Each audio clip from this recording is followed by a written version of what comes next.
To determine students for Check and Connect mentoring, I recommend the first place to start to be to look at PowerSchool dashboard data. This says middle of year behavior data. So there was a report run for all schools at mid-year of 2023 that includes students of most intensive risk according to grade risk and attendance risk.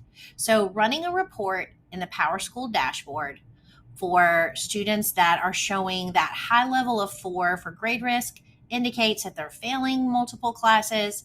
Attendance risk means that they're at a high level of concern for absences. And so that gives a risk index of 4. I would recommend that you start with the mid-year behavior data that is in your folder 6. It's basically a report that's been run from the PowerSchool dashboard for students that are at grade and attendance risk. That gives a score on a level of 1 to 4. So if students have a level 4, that means that their highest level of risk for their grades in their classes and their number of absences. So I would start with those students and look at what number of students do you have that have that level of risk in both of those categories, and do we have enough mentors to support those students, or problem solve further with looking at other information that you have to indicate the level of risk for those students, especially if they're at risk for dropping out of high school. The Check and Connect decision guide can help your team by linking data that can give an indication of intensive risk for behavior or academics. That may be the PowerSchool dashboard, SRSS data, office referral data, or behavior data. You can find that data in your MTSS folder 6, or the data can be added as needed if you request that from your MTSS coordinator.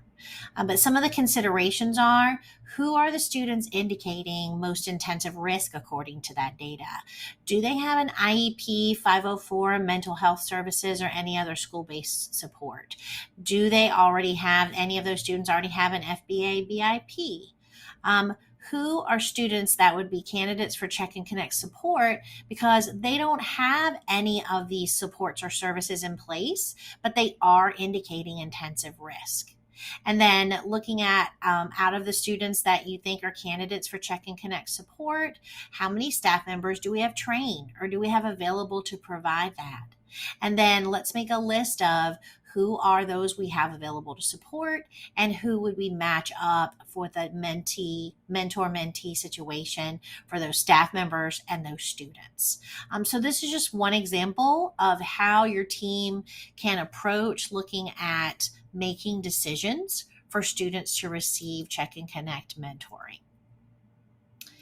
Another resource that is in this presentation, it includes guidance for how strategies for quality life after graduation, looking at creating synergy in our schools to support our students, having a systematic process for problem solving, and being aware of what systems and resources are available for students that are indicating a need for support. So Check and Connect is one helpful resource for targeting students who need support, but there are other resources available for helping struggling students. So if Check and Connect is not the option for students that are at risk, then might some of these other resources be possibilities to investigate to give those students support? So just wanted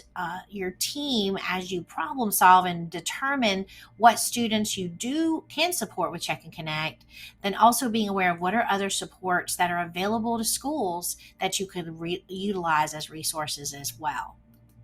Moving forward, probably your Check and Connect point person is either a social worker in your school.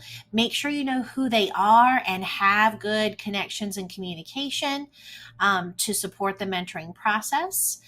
Make sure that your first steps of working with your mentee are an introduction, and begin a schedule of time and place for meeting each week to provide support. Be sure to use the conferencing guide and the data collection forum to facilitate the monitoring process. Use the data sheet to guide discussion and support and share progress with counselors and parents. And the leadership team should discuss Check and Connect data monthly in problem solving team and quarterly in leadership team. There will have continuous support to check in and see how things are going and see what types of areas of support or guidance that you need for continuing to implement Check and Connect successfully in your schools.